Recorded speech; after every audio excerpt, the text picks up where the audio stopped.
السلام علیکم۔ آج ہم دریچہ اردو کا 5واں دریچہ پڑھیں گے۔ پہلا دریچہ ہم پڑھ چکے ہیں، اس کا کام بھی کر چکے۔ اب ہم دوسرا سبق اس کا پڑھیں گے۔ اس کے دوسرے سبق کا نام کیا ہے؟ نبی اکرم صلی اللہ علیہ وسلم ایک خوش مزاج انسان۔ یہ رسول اکرم صلی اللہ علیہ وسلم کی شخصیت کا ایک منفرد انوکھا پہلو ہے جس کے بارے میں آپ نے بہت کم پڑھا ہوگا، ٹھیک ہے؟ تو آج ہم آپ کو اس کے بارے میں بتائیں گے کہ وہ کس طریقے کا خوش اخلاقی سے پیش آتے تھے، کیا وہ کرتے تھے، کس طریقے سے۔ آج ہم ان کے بارے میں پڑھیں گے، ٹھیک ہے؟ ادھر پہلے دیکھیں گے بچوں، پچھلی کتابوں میں آپ نے رسول پاک صلی اللہ علیہ وسلم کی شخصیت کے مختلف پہلوؤں کے متعلق پڑھا۔ آج آپ ان کی ذات اقدس کے اس دلچسپ پہلو کے بارے میں پڑھیے جس کے متعلق آپ بہت کم جانتے ہیں۔ ذات اقدس کہتے ہیں پاکیزہ ہستی، ٹھیک ہے؟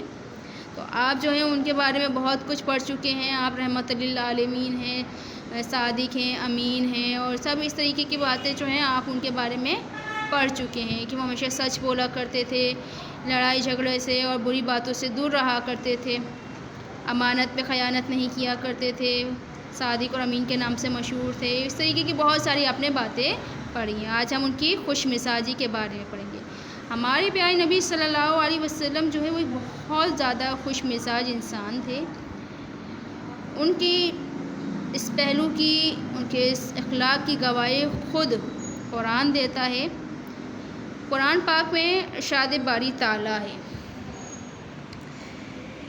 قرآن شریف خود آپ صلی اللہ علیہ وسلم کی حسن اخلاق کی گواہی دی ہے۔ ارشاد باری تعالیٰ ہے، بے شک آپ صلی اللہ علیہ وسلم بہترین اخلاق کے مالک ہیں۔ یعنی کہ دنیا میں سب سے اچھے اخلاق کا مالک کون ہے؟ حضرت محمد صلی اللہ علیہ وآلہ وسلم۔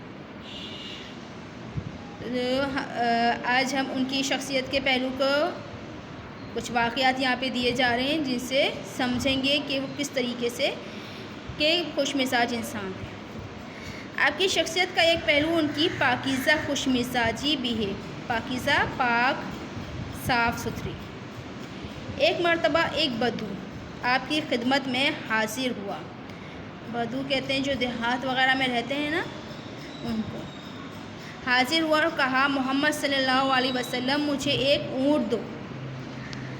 آپ صلی اللہ علیہ وسلم نے دیکھا کہ اس شخص کو ڈھنگ سے بات کرنا تک نہیں آتی، یعنی کہ وہ بات کرنے کا بھی طریقہ نہیں ہے اس کو، تو آپ صلی اللہ علیہ وسلم نے اس سے مذاق فرمایا۔ اب وہ کیسا مذاق تھا؟ انہوں نے کہا، ہم تو تمہیں اونٹ کا بچہ دیں گے، جس سے وہ شخص غصے سے بھڑک اٹھا اور کہا، میں اونٹ کے بچے کا کیا کروں گا، مجھے اونٹ چاہیے۔ پر آپ صلی اللہ علیہ وسلم جو ہے وہ بضد رہے، یعنی کہ وہ اصرار کرتے رہے، نہیں ہم تو تمہیں اونٹ کا بچہ ہی دیں گے، کہ میں تمہیں اونٹ کا بچہ ہی دوں گا۔ جب وہ شخص بہت ناراض ہوا تو آپ صلی اللہ علیہ وسلم نے مسکرا کر فرمایا، ہر اونٹ کا بچہ ہی تو ہوتا ہے۔ یعنی کہ دیکھیں انہوں نے مذاق بھی کیا تو کیا بالکل سچا مذاق کیا، کہ یعنی کہ واقعی ہر اونٹ جو ہے وہ اونٹ کا بچہ ہی تو ہوتا ہے، کہ آپ صلی اللہ علیہ وسلم جو ہے وہ مذاق میں بھی کسی کی دل آزاری نہیں کیا کرتے تھے، جھوٹ نہیں بولا کرتے تھے۔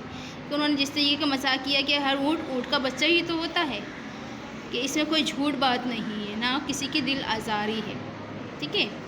اسی طریقے سے ایک دفعہ کا ذکر ہے کہ رسول کریم صلی اللہ علیہ وسلم ایک محفل میں اپنے صحابہ کے ہمراہ تشریف فرما تھے، کہ کہیں اپنے صحابہ کرام کے ساتھ بیٹھے ہوئے تھے اور سب جو ہے گفتگو کر رہے تھے، اور گفتگو کے دوران سب کھجوریں بھی نوش کر رہے تھے۔ نوش کرنا، کھانا، یعنی کہ سب کھجوریں بھی کھاتے جا رہے تھے۔ آپ صلی اللہ علیہ وسلم شرارت سے کھجور نوش فرمانے کے بعد گٹھلیاں حضرت علی کرم اللہ وجہہ کے سامنے رکھتے جا رہے تھے۔ صحابہ کرام نے جب یہ دیکھا تو انہوں نے بھی یہ تقلید میں ایسا ہی کیا، یعنی کہ کھجور خود کھا لیتے اور گٹھلی جو ہے وہ حضرت علی کے سامنے رکھ دیتے۔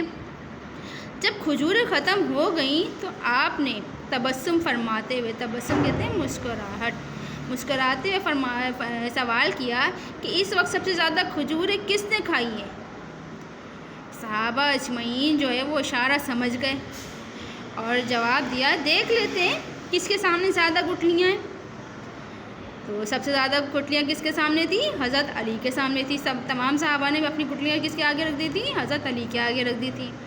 تو حضرت علی رضی اللہ تعالیٰ عنہ بھی اس شرارت بھرے مذاق کو سمجھ گئے تھے اور برجستہ فرمایا میں نے گٹھلیاں تو چھوڑ دی، آپ لوگ تو گٹھلیاں تک کھا گئے. اس خوبصورت اور شائستہ جواب کو حاضرین محفل نے بہت سراہا. یعنی کہ انہوں نے جس طریقے سے جواب دیا کہ بجائے اس کے کچھ وہ کرتے کہ انہوں نے کہا کہ یہ تو بالکل برجستہ صحیح جواب دیا ہے کہ ہم تو گٹھلی بھی کھا گئے. اور بہت جو ہے سب نے اس کا مزہ لیا. اسی طرح ایک اور واقعہ بھی آپ صلی اللہ علیہ وسلم کی خوش مزاجی کا منہ بولتا ثبوت ہے کہ ایک دفعہ ایک بوڑھی عورت حضور صلی اللہ علیہ وسلم کی خدمت اقدس میں حاضر ہوئی اور عرض کی اے رسول صلی اللہ علیہ وسلم میرے حق میں دعا کیجئے کہ میں مرنے کے بعد جنت میں جاؤں.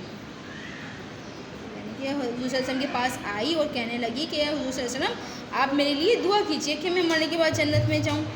یہ سن کر حضور صلی اللہ علیہ وسلم نے مسکرا کر فرمایا جنت میں بوڑھی عورتیں نہیں جائیں گی. یہ بات سن کر جو ہے وہ بڑھیا بہت پریشان ہو گئی، گھبرائی کہ ہائے اللہ کیا میں جنت میں نہیں جاؤں گی. حضور پور نور صلی اللہ علیہ وسلم نے ارشاد فرمایا جنت میں عورتیں بوڑھی نہیں بلکہ جوان ہو کر جائیں گی. بڑھیا آپ کے مذاق کو سمجھ گئی اور جتنی پریشان وہ پہلی بات سن کر ہوئی تھی اس سے کہیں زیادہ خوش وہ دوسری بات سن کر ہو گئی کہ وہ نہ صرف جنت میں جائے گی بلکہ جوان ہو کر جائے گی. کہ آپ صلی اللہ علیہ وسلم نے یہ جو مذاق کیا اس میں بھی ان کا کوئی جھوٹ نہیں شامل تھا. انہوں نے اس بڑھیا سے جو مذاق کیا کہ آپ جو ہیں وہ جنت میں جوان ہو کر جائیں گی. تو جو ہے ہمیں احتیاط کرنی چاہیے کہ جب ہم مذاق بھی کسی سے کر رہے ہوں تو اس میں جھوٹ نہ بولیں. بعض لوگ ہوتے ہیں نا مذاق میں کوئی جھوٹی بات بول دیتے ہیں اور بعد میں بولتے ہیں کہ ہم تو مذاق کر رہے تھے. تو ایسی بات نہیں ہونی چاہیے، ٹھیک ہے. یعنی کہ جو آپ کوئی مذاق بھی کر رہے ہوں تو کسی کی دل آزاری نہ ہو اور کسی کے جو ہے وہ